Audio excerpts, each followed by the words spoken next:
Imagine कीजिए अगर आपको चॉइस दी जाए कि आप अपनी मम्मी का स्किन कलर लेना चाहोगे या पापा का, हेयर कैसे चाहिए, हाइट कैसी चाहिए, किसके जैसा आपको बनना है, तो कितना अच्छा होता ना। आप अपना लुक खुद डिसाइड कर पाते हैं। लेकिन ये ऐसा प्रैक्टिकली पॉसिबल नहीं है। अगर होता तो एक मैजिक होता, राइट। यही मैजिक करने की ट्राई 150 इयर्स पहले ग्रेगर मैंडल ने की थी using the plants of peanut. उन्होंने समझना चाहा कि ये इनहेरिटेंस कैसे होता है, ट्रेड्स आगे कैसे फॉरवर्ड होते हैं, कौन से ट्रेड्स कब फॉरवर्ड होते हैं, ये सब उन्होंने 150 इयर्स बैक, आज से 150 साल पहले उन्होंने अच्छे से समझा और हमको बताया। और इसकी वजह से आज हम बहुत सारी चीजें जो है उसमें मॉडर्न बायोलॉजी के अंदर कर पा रहे हैं। तो चलिए समझते हैं ग्रेगर मेंडल का experiment. Let us understand about Mendel's experiment in detail. तो पहले एक क्वेश्चन आता है, that is who was Gregor Mendel and why he chose the peas plant only. तो उसका आंसर कर देते हैं। ग्रेगर मेंडल जो थे वो मॉन्क और साइंटिस्ट थे। He has been about 150 years ago. He was a monk as well as a scientist, and his experiments on the pea plants जो उन्होंने एक्सपेरिमेंट्स किए वो आज के जो मॉडर्न जेनेटिक्स की है वो फाउंडेशन बोला जाता है, क्योंकि वहां से ही पता चला कि बहुत सारी चीजें जो है कैसे इनहेरिटेड होती है, ट्रेड जो है वो कैसे आगे बढ़ते हैं। उन्होंने क्यों पी प्लांट्स ही चूज किया? बिकॉज पीस जो है बहुत ही जल्दी उगते हैं, जिसकी वजह से एक ही लाइफ के अंदर, मतलब उनके पास भी limited time of year living था, राइट, और हर एक के पास ऐसा ही होता है। तो पीस जो है बहुत ही जल्दी उगते हैं, तो उनके ऊपर मल्टीपल जनरेशन की स्टडी जो है वो इजीली हो सकती थी, क्योंकि वो फटाफट उगते थे पीस, तो उसकी जनरेशन जो है 1 बाय 1 आती जाती थी और उसके लिए उसकी स्टडी जो है वो पॉसिबल थी। दूसरा, उनके जो ट्रेड्स थे they were very clear and observable, मतलब ओपनली ऑब्जर्वेबल होता है। जैसे एक प्लांट होता था टॉल, दूसरा होता था शॉर्ट, दूसरा राउंड कलर के सीड्स आते थे, किसी में रिंकल्ड यानी कि चिपे हुए सीड्स आते थे, राइट। तो ऐसे विजिबल और क्लियर ट्रेड्स थे पीस के अंदर, जिसको आइडेंटिफाई करना इतना ज्यादा मुश्किल नहीं था। With naked eye we can identify that things, that's why. और दूसरा कि उसका जो पोलिनेशन यानी कि रिप्रोडक्शन भी बोल सकते हो एक तरीके से, तो पोलिनेशन जो है वो भी कंट्रोल मैनर में किया जा सकता था। That's why he has chose the pea plants. तो this is the answer for who was Gregor Mendel and why he chose the pea plants for his experiment. Now coming to the experiment, we will see कि Mendel's experiment के outcomes क्या थे। तो Mendel ने जो experiment किया उन्होंने उसमें दो पी प्लांट्स लिए, एक टॉल ओके और एक शॉर्ट। एक टॉल वाला ले लिया, एक शॉर्ट वाला ले लिया, उनके बीच में उन्होंने क्रॉस कराया। तो जो पहली जनरेशन मिली वो सारे टॉल थे, मतलब none of them were a short plant. सारे चारों के चारों जो है वो शॉर्ट नहीं लेकिन टॉल प्लांट्स थे। एक भी शॉर्ट प्लांट देखने को नहीं मिला। तो दिस वाज शॉकिंग कि एक शॉर्ट वाला जो प्लांट था उसने कुछ किया ही नहीं, उसके कोई ट्रेड ट्रांसफर ही नहीं हुए।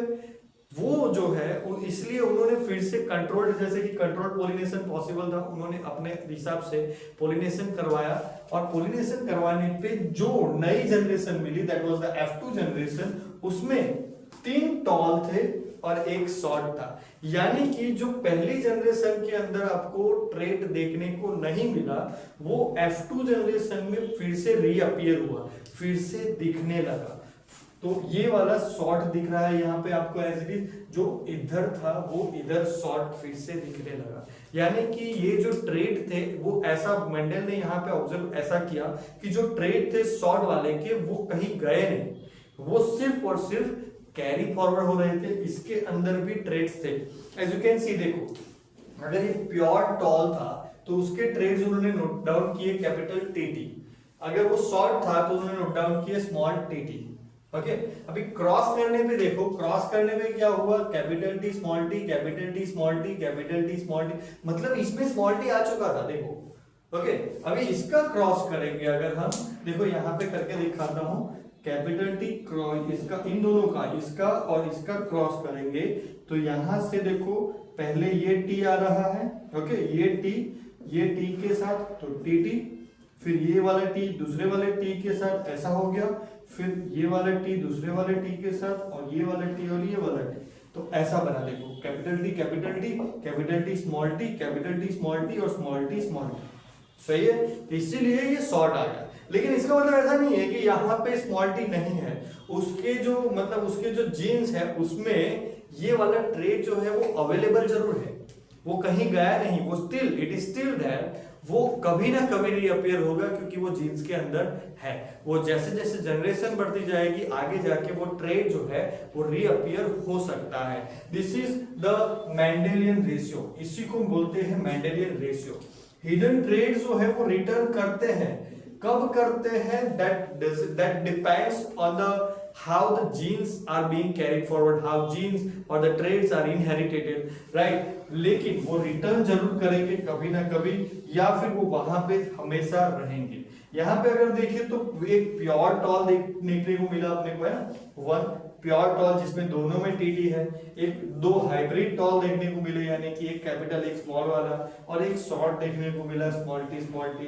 This followed 1:2:1 genetic ratio, 1:2:1 genetic ratio जिसको मेंडेलियन रेशियो भी बोलते हैं। And in P plants this is predictable pattern कि ऐसा ही होता है, 1:2:1 ही, जैसे जैसे जनरेशन बढ़ती जाएगी ऐसा ही अपने को देखने को मिलता है जब जेनेटिक रेशियो की बात आती है, जीन्स ट्रांसफॉर्म की, जीन इनहेरिटेंस की बात आती है। अभी इसके ऊपर से यहाँ पे अगर हमने देखा तो दोनों टी है, देखो दोनों टी है तो बड़ा देखने को मिलता है, दोनों स्मॉल टी है तो छोटा देखने को मिलता है। लेकिन यहाँ पे तो दोनों है ना, तो बड़ा छोटा दोनों दिखना चाहिए। लेकिन कैपिटल टी स्मॉल टी होने के बावजूद यानी कि ये दोनों है फिर भी दोनों कैसे दिख रहे हैं आपको, टॉल। इसका मतलब ये हुआ कि कैपिटल टी जो है वो डोमिनेंट है ओवर स्मॉल टी। मतलब स्मॉल टी यहां पे भी देखो कैपिटल टी अगर है तो इसका मतलब ये टॉल ही होगा।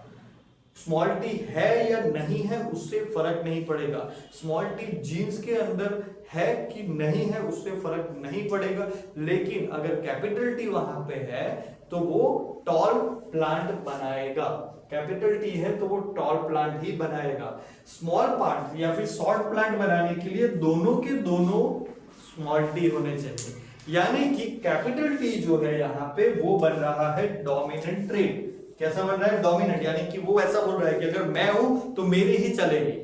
कैपिटल टी क्या बोल रहा है, मैं अगर यहाँ पे हूं तो मेरी ही चलेगी, इसीलिए उसको डोमिनेंट ट्रेड बोलते हैं। जबकि ये जो है वो रिसेसिव ट्रेट है, स्मॉल टी वो रहेगा जरूर, लेकिन जब तक दूसरा उसके ऊपर डोमिनेट कर रहा है वो बाहर नहीं आएगा, वो रीअपियर नहीं होगा, वो दिखेगा नहीं, लेकिन वो रहेगा जरूर। जब उसके जैसे रिसेसिव मीट करेंगे तब जाके वो कैसा बनाएगा, रिसेसिव ट्रेट जो है वो अपीयर होगा, वो दिखेगा आपको, ठीक है। उसका एक एग्जांपल लेते हैं लाइव में कि ब्राउन आई पेरेंट रहेंगे। अगर ब्राउन पेरेंट की आंखें ब्राउन है, पेरेंट यानी कि मम्मी की आंखें सपोज ब्राउन है, तो बच्चे की आंखें ब्लू हो, ऐसा हो सकता है, यस।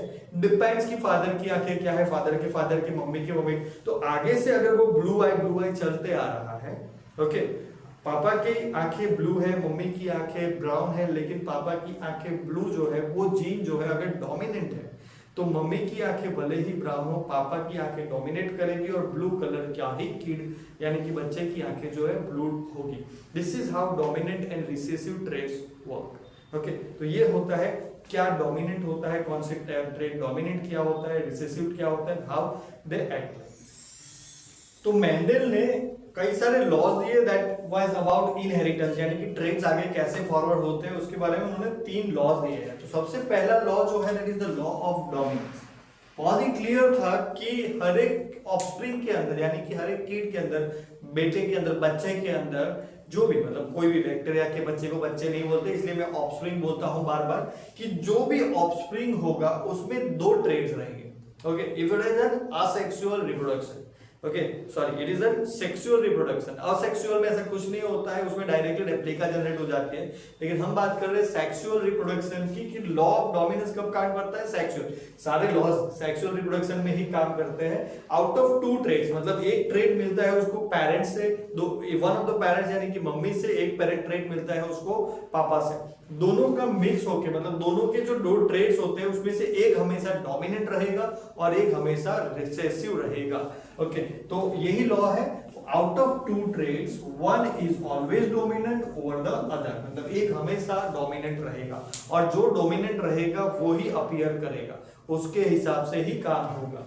ओके, दूसरा है लॉ ऑफ सेग्रीगेशन।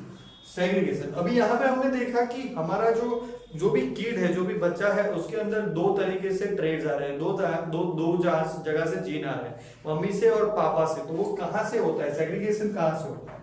जीन्स जो है सेपरेट ड्यूरिंग गैमेट फॉर्मेशन, ये एक बड़ा सा टॉपिक है गैमेट फॉर्मेशन, लेकिन जब वो बच्चे का जब पहला ही मतलब जब वो बच्चा बनना स्टार्ट होता है तब की बात होती है gamete formation. So offspring get one from each parent, एक यहाँ से एक वहां से उसको मिलता है ड्यूरिंग गैमेट फॉर्मेशन ओनली, यानी कि जब वो यूनिसेल्युलर एक ही सेल की चीज बनती है तब की बात है।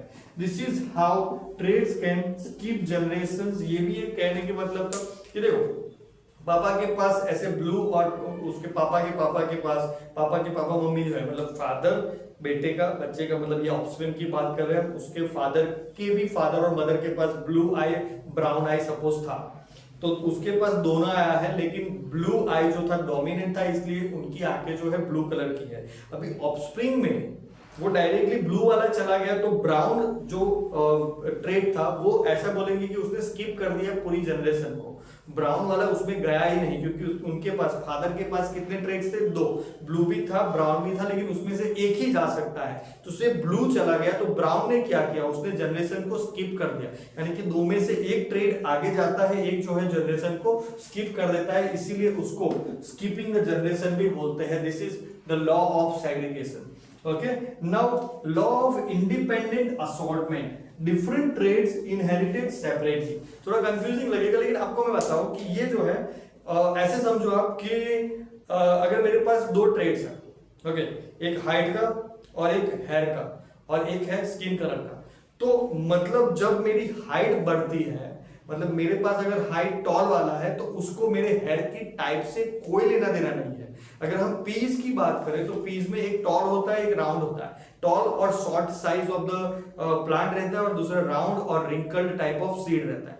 तो राउंड या आएगा, मतलब सीड का टाइप क्या आएगा, राउंड आएगा या रिंकल्ड आएगा, या फिर उसकी साइज जो है शॉर्ट आएगी या टॉल आएगी, that are not interrelated with each other. मतलब टॉल शॉर्ट को राउंड रिंकल से कोई लेना देना नहीं है। हाइट ज्यादा होने से हाइट कम होने के साथ, मतलब अगर ट्रेड बताता है कि हाइट ज्यादा होनी है तो हाइट ज्यादा होगी, उसको स्किन कलर के साथ कोई लेना देना नहीं है। डिफरेंट ट्रेड्स डिफरेंटली काम करते हैं। ऐसा नहीं होगा कि अगर मैं मम्मी का कलर लेके आया हूं तो थोड़ा बहुत उसमें हाइट का भी डिफरेंस देखने को मिले, मम्मी का है थोड़ा बहुत हाइट का भी देखने को मिलेगा, नहीं। डोमिनेंसी जो है, अगर पापा की है हाइट के बारे में और कलर के बारे में मम्मी की है, तो मुझे पापा की हाइट मिलेगी, मम्मी का कलर मिलेगा, and that is definite thing. Okay, दोनों इंटर रिलेटेड नहीं रहेंगे, इसीलिए लॉ ऑफ इंडिपेंडेंट असॉर्टमेंट बोला उन्होंने कि ये ट्रेड टोटली डिफरेंट है, इसका इसके ऊपर कोई इफेक्ट नहीं है, दोनों सेपरेट है। आशा करता हूं समझ में आया होगा। How do traits get expressed, ये भी एक इंपॉर्टेंट क्वेश्चन है। तो हमारा जो डीएनए उसको हम the instruction manual of life बोलेंगे, क्योंकि हमारी लाइफ जहां से जनरेट होना स्टार्ट होती है दैट इज डीएनए।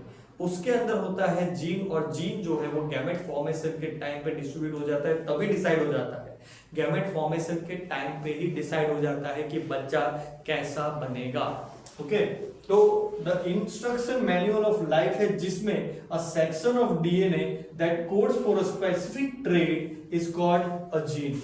मतलब जीन क्या है, जीन कोड करता है अपनी बॉडी को, हमारी बॉडी को वो कोड करता है। जैसे कंप्यूटर पे प्रोग्राम कोड होते हैं ना, वैसे ही अगर पेंटिंग में हम कलर अलग अलग करते हैं तो ये जीन जो है हमारी पेंटिंग को कलर करने वाली चीज है।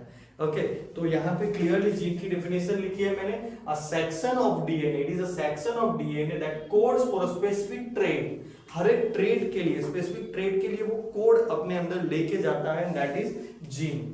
Gene controls how much of a protein. अभी जीन एग्जैक्टली काम कैसे करता है, तो हमारे जितने भी ट्रेड्स हैं, ट्रेड्स यानी कि हाइट, बाल का कलर, इनहेरिटेंस, हमारी इंटेलिजेंस, हमारे टैलेंट्स जो भी है, that depends on the protein basically. Okay, तो अलग अलग टाइप के प्रोटीन हमारे बॉडी के अंदर है, और अलग अलग टाइप के प्रोटीन कितने ज्यादा रिलीज होंगे, कितने कम रिलीज होंगे, that is controlled by the genes. तो जीन क्या करता है, controls the production of release of protein. क्या करता है gene, gene controls how much of protein is made, protein कितना बनेगा, जिसकी वजह से which decides traits like height, head type. मतलब इसका यहाँ पे ऐसा हुआ कि अगर टॉल बनना है, अगर ग्रोथ हार्मोन जो कि प्रोटीन से ही आगे प्रोड्यूस होता है, तो अगर ग्रोथ हार्मोन ज्यादा प्रोड्यूस हुआ हाइट ज्यादा बढ़ेगी, ग्रोथ हार्मोन अगर लेस हुआ हाइट कम बनेगी। And this is decided by gene, because gene controls how much the protein is made. ज्यादा प्रोटीन ज्यादा ग्रोथ हार्मोन, ओके, और ज्यादा height, come protein come growth hormone come height, simple. Each gene is located on chromosome which exist in pairs one from each parent। तो jeans कहाँ पे होते हैं, chromosome के अंदर, डीएनए के अंदर जीन है क्रोमोसोम के ऊपर लोकेटेड, और जीन फिक्स करता है, कंट्रोल करता है कि कितना प्रोटीन जनरेट होगा, कितना प्रोटीन जनरेट होगा, ज्यादा प्रोटीन जनरेट होगा, ज्यादा हार्मोन जनरेट होंगे, ज्यादा चीजें बनेगी, अच्छा मिलेगा, कम होगा तो कम चीजें मिलेगी, अच्छा नहीं मिलेगा, लाइक दिस ओनली। ऐसा नहीं है कि कम होना हमेशा अच्छा ही होता है, अच्छा नहीं होता है, कम होना भी अच्छा होता है। जैसे स्किन के अंदर मेलानिन, हमारी स्किन के अंदर अगर ज्यादा मेलानिन है तो हमारी स्किन डार्क हो जाती है, मेलानिन कम है तो क्या होगा, हमारी स्किन जो है वो लाइट हो जाएगी, यानी कि कलर गोरा मिलेगा हमको। तो दैट कम होना भी सही है। तो जीन्स डिसाइड्स करता है कि कितना प्रोटीन कहाँ पे जनरेट करना है, बनना है, ओके, और उसी के अकॉर्डिंगली हमारा जो ट्रेड्स है वो हमें पेयर करने में हेल्प करता है। उसके बाद है पनेट स्क्वायर, पुनीट स्क्वायर भी बोलते हैं इसको, पनेट स्क्वायर भी बोलते हैं, आपको फिर से बता रहा हूं, ये जो प्रोनाउंसिएशन है doesn't matter, spelling matters. Punnett squares predicting traits in offsprings, मतलब पुनीट स्क्वायर से आप जो है ऑफस्प्रिंग में कौन से ट्रेड आगे आने वाले हैं वो पहले से डिसाइड कर सकते हो, प्रिडिक्ट कर सकते हो। ये एक स्क्वायर है, सिंपल देखो, अपने पास दो है T and T, this one is dominant, this one is dominant, this is recessive. अगर यहां से मैं क्रॉस जाऊं तो इधर से टी मिलेगा, इधर से टी मिलेगा, टी एंड टी। यहां से आगे जाओ तो टी, यहां से नीचे आओ तो स्मॉल टी।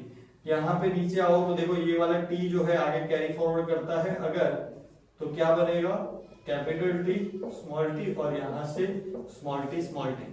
तो this is how you can decide कि प्रेडिक्ट कर सकते हो आपकी कैसे आपका ऑफरिंग। बड़ा टॉपिक है ऐसा नहीं है, लेकिन अपनी टेक्स्ट बुक में 10th में इतना ही है, तो अभी इतना ही रखते हैं, जब उसके बारे में पढ़ेंगे तब डिटेल में पढ़ेंगे। ओके, तो this is about the Mendel's experiment and how the dominant and recessive things work.